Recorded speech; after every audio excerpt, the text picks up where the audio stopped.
Recentemente, eu tenho dado uma atenção maior sobre o conflito que está acontecendo na Ucrânia. Tenho visto matérias, tenho visto jornais, até mesmo tenho visto algumas filmagens feitas pelos próprios soldados. Não é difícil você olhar para todo aquele morticínio e não ver que aquilo ali é um moedor de carne.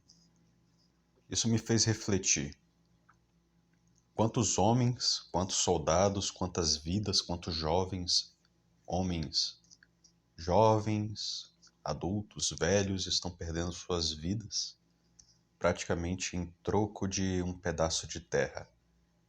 Na verdade, é como se a vida humana valesse tão pouco, mas tão pouco, que os jovens precisam ter que se dedicar, dar o seu sangue na batalha para garantir que os seus governantes tenham um assento cravejado em joias para poderem dizer que é seu. E, em troca, eles dão a afirmativa de que o homem está ali, né?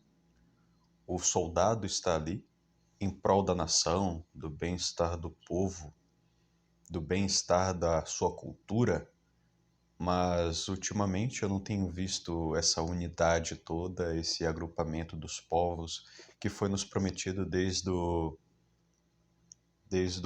começo da nova ordem que surgiu a partir de 1945. É meio difícil conceber que, na verdade, estamos no final e talvez até ruindo essa ordem social que foi criada desde o final da Segunda Guerra Mundial, onde os povos já não têm mais aquele sentimento de amor à pátria, ou amor à própria língua, ou amor ao seu próprio estabelecimento, apenas lutam por lutar, ou pelos interesses de alguém. Afinal de contas, se simplesmente um homem quiser sair da Ucrânia, ele não vai poder. Afinal de contas, todos estão proibidos, os homens a partir de 16 anos de idade, se não me engano, estão proibidos de sair até os 60 anos de idade. Todos eles são obrigados a lutar pela pátria. Obrigados. Literalmente obrigados. Os poucos que foram voluntários já morreram faz tempo. Atualmente, os que sobraram só estão tentando sobreviver. E a gente pensa, desde quando que a guerra se tornou um morticínio, um moedor de carne como vemos hoje? Bom, a guerra ela sempre foi sangrenta, mas ela sempre teve termos de honra, termos traçados entre homens. Hoje em dia, você está praticamente lutando entre o barro e a máquina. O barro da carne humana contra o aço da máquina, por assim dizer. Hoje em dia não temos mais aquelas mesmas estratégias de guerra apresentadas há 10 anos atrás. Talvez as estratégias que tínhamos há 5 anos atrás já estão totalmente obsoletas. O mundo tem apresentado um avanço tecnológico tão grande que às vezes é difícil de acompanhar. E essa última guerra serviu literalmente para testar armas. E é claro, tudo que estamos vendo agora sendo usado naquele conflito são coisas que, na verdade, são experimentos, mas se a gente parar para pensar, não são experimentos tão atuais assim. São coisas que foram produzidas há 10 anos atrás e só estavam aguardando alguma razão própria para serem utilizadas. E agora foi a hora. Atualmente, provavelmente já temos armas mais avançadas, armas biológicas, armas de destruição em massa muito mais avançadas do que as apresentadas na Ucrânia atualmente. O que estamos vendo agora são apenas Frankensteins de, de projetos militares que estavam sendo desenvolvidos há mais de 10 ou 20 anos atrás. Estão sendo testados agora. Aquilo lá é praticamente um parquinho, apenas uma guerra fabricada para ter vendas e lucros com armas. Afinal de contas, a maior, a maior economia do mundo, ela literalmente lucra fazendo esse tipo de coisa. O mercado americano, ele simplesmente lucra com guerras, doenças e, e medicamentos. É com isso que o mercado americano lucra, né? A corrupção legalizada dos Estados Unidos. Mas isso não vem ao caso. Eu queria focar mais na questão da guerra em si. Hoje em dia, você não vai travar uma luta contra um outro ser humano, seu semelhante, que está lá do outro lado, querendo defender um ideal. São apenas dois jovens que não queriam estar ali, estão ali forçados, tendo que enfrentar um ao outro apenas porque um governante decretou. Se não fizerem isso, ou serão presos ou executados, e isso faz com que eles fiquem em desgraça, né? Em uma desgraça mental muito grande. Se eu não fizer, ninguém vai fazer por mim. Se eu não fizer, eu vou ser condenado, minha família vai ser condenada, a... todas as minhas posses vão ser retiradas de mim. E o que sobra disso? Nada, a não ser ter que dar a sua vida. Praticamente um suicídio. Ou você morre em casa, ou você morre no cumprimento do dever. E hoje em dia isso me fez pensar no papel do homem nas guerras. E como que a guerra vai ficar daqui a alguns anos, né? Provavelmente vamos ver mais o uso de vantes, de máquinas autônomas no campo de batalha, de drones, do que a carne humana ali em uso mesmo, né? O ser humano já está muito obsoleto nas batalhas. A gente pode ver que a gente voltou àquele mesmo tipo de guerra de atrito, de trincheiras que a gente tinha na Primeira Guerra Mundial. Pegar, assumir uma posição lentamente, lentamente, lentamente, cavar um buraco e ficar escondido lá. A infantaria apenas ocupa o espaço. A artilharia, ela faz o nivelamento do terreno. E os drones, eles invadem posições. Hoje em dia é apenas isso. Você não vai trocar um tiro com uma pessoa. Raramente você vai fazer isso. Você vai apenas defender uma posição enquanto está sendo bombardeado dia e noite por máquinas ou por estilhaços de granadas sendo lançadas por morteiros. A vida humana realmente hoje em dia tem se tornado algo muito pífio, algo que não tem valor. E quando a gente para pensar que hoje em dia tudo é questão de individualismo, as pessoas realmente têm essa noção de que o jovem que está ali batalhando, ele não quer realmente estar ali. Fora uma exceção e outra, né? Mas ninguém se coloca naquele tipo de situação voluntariamente, sem ter algo a perder. Às vezes a própria vida, às vezes a família, às vezes a sua própria paz, mas ele sempre vai perder alguma coisa. E ninguém em sã consciência que tem alguma coisa a perder, eu digo, vai colocar naquela situação a sua própria vida em risco para querer defender uma falsa paz, um falso estímulo, e isso tanto dos dois lados. A guerra, ela praticamente não trouxe nada de bom. Entre uma conquista ou outra, todos perdem. E no final das contas, a única coisa que nos sobra é enterrar nossos mortos.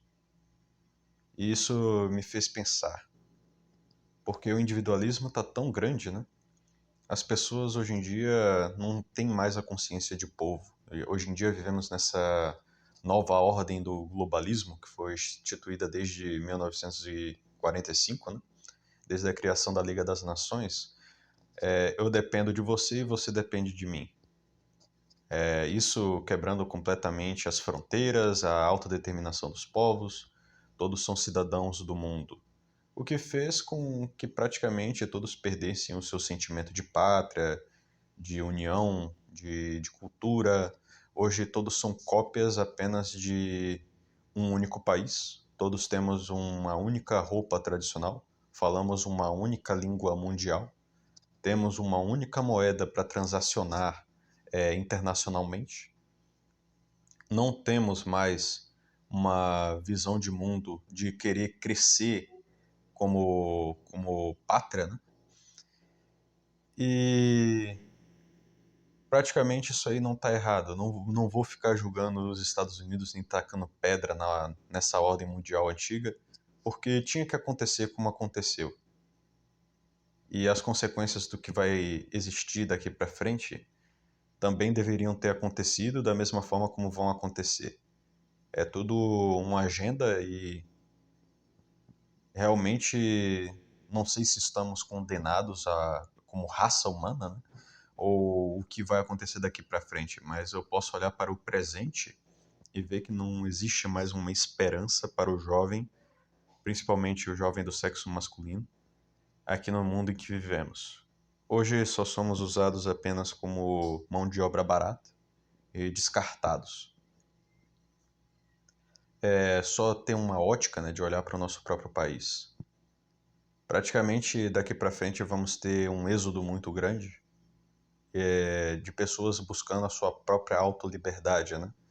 Para que no futuro não sejam forçados a ter que obedecer leis que forcem você a estar onde você não quer estar. Então, as pessoas elas fogem de lugares cada vez mais opressores para lugares menos opressores. E tudo prezando pelo individualismo, né? Afinal de contas, não existe mais um ideal de povo, de nação, de pátria ou de cultura. Agora você deve ser cidadão do mundo. Infelizmente, nossos governantes não perceberam que esse tipo de coisa evoluiu e querem nos prender para nos fazer de curral, pagadores de impostos e também de munição para guerras. Hoje em dia, não temos mais aquela liberdade que poderíamos ter antes de 11 de setembro de 2001. Naquela época, um pouco antes, você tinha um pouco mais de liberdade para viajar, para poder realmente fazer alguma coisa em algum outro país do mundo, poder realmente ter uma vida mais fácil em outro lugar. Após aquilo ali, qualquer pessoa que venha de um país de terceiro mundo é olhado com desconfiança. Não somente pessoas de origem árabe, mas também latino-americanos, pessoas do sudeste asiático, e todo mundo vai ser julgado pela sua origem. Mas é claro, isso também faz parte de uma agenda, o multiculturalismo. Eu não vou culpar os europeus por protegerem o que é deles por direito, né? Que é a sua terra, a sua cultura, a sua língua, mas eles não percebem que praticamente estão fazendo parte de um antigo império decadente que já ruiu há muito tempo. A Europa praticamente está sobrevivendo apenas de imigrantes, embora muitos deles querem que a gente vá embora. Outros, uma grande elite, né, quer nos manter ali. Não sei se é para empobrecer o povo europeu em si ou tirar as bases fortes do povo, mas o que podemos fazer? Nada, apenas buscar o que é melhor para nós mesmos. O que me faz pensar naquele jovem soldado que está na Ucrânia, que não teve nem a chance de poder buscar o que era melhor para si. Apenas foi obrigado a entrar em uma guerra que não era dele, contra um cara que também não quer estar ali, para provavelmente ser estourado por um drone que está sendo operado por um moleque de 16 anos de idade a quilômetros de distância da trincheira onde ele está. Então, apenas é uma questão de você salvar a si mesmo. Se você me perguntar se existe alguma salvação, nesse mundo não há. O Bitcoin não é uma salvação, a internet não é uma salvação, ter um segundo passaporte não é uma salvação. Se eu pudesse olhar para uma verdadeira salvação, ela morreu na cruz. Se a gente ficar se prendendo a coisas materiais, a óticas de mundo que podem nos tirar de onde estamos, nós vamos perder o que é mais importante, né? A noção de que esse mundo decaiu, é decaído desde o princípio, e a única coisa que você pode fazer é sobreviver e lutar e passar uma mensagem para aqueles que estão próximos de você. Nada mais do que isso. Tudo que você pode fazer para melhorar um pouquinho na sua vida é simplesmente paliativo. Certas coisas elas vão começar a deixar de existir, certas liberdades vão deixar de existir e vai chegar um momento que não vai ter lugar para onde você fugir do que está vindo, né? Do controle da, da quebra de opinião, da quebra de sigilo bancário, não tem como fugir disso.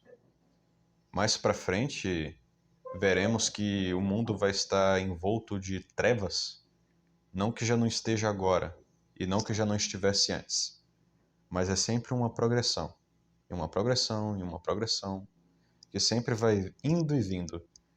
E quando a gente para pensar de que, afinal de contas, tudo que temos é fabricado e que, na verdade, essa não é uma realidade palpável, mas sim algo que foi feito para ser assim, nós percebemos que a elite que nos governa, ela implanta coisas, ela implanta mensagens, nos faz normalizar certos atos e vai testando a moral das sociedades conforme o tempo para ver se esses fatos, se essas condutas exteriores, elas vão ser bem aceitas. Conforme o tempo vai passando, certas coisas vão sendo normalizadas.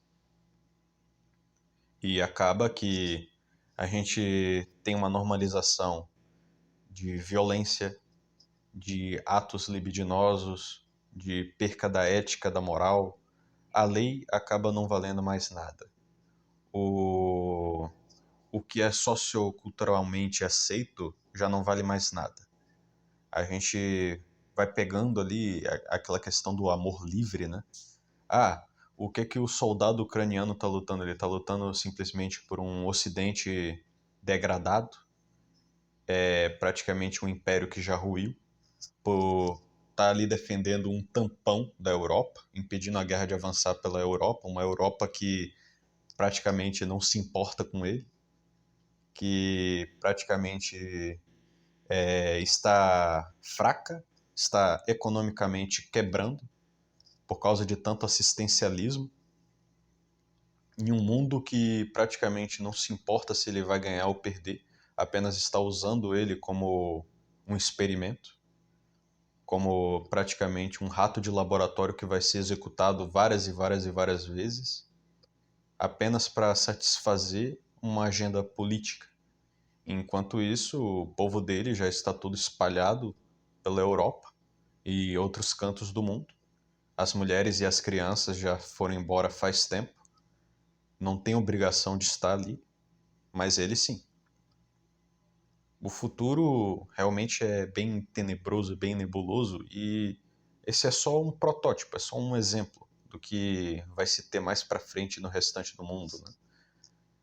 E isso tudo, como eu falei antes, é apenas uma agenda. É claro, isso tudo é uma reflexão de alguém que está olhando demais para o abismo e não consegue pegar no sono. Mas quando você para pensar e refletir em todas essas coisas que estão acontecendo e começa a ver que nada é verdade, até mesmo os meus pensamentos, nada disso é verdade, tudo é transitório, a gente vê que apenas temos alguma única coisa para se agarrar, que é a transcendência imaterial da salvação da alma. Porque, bom,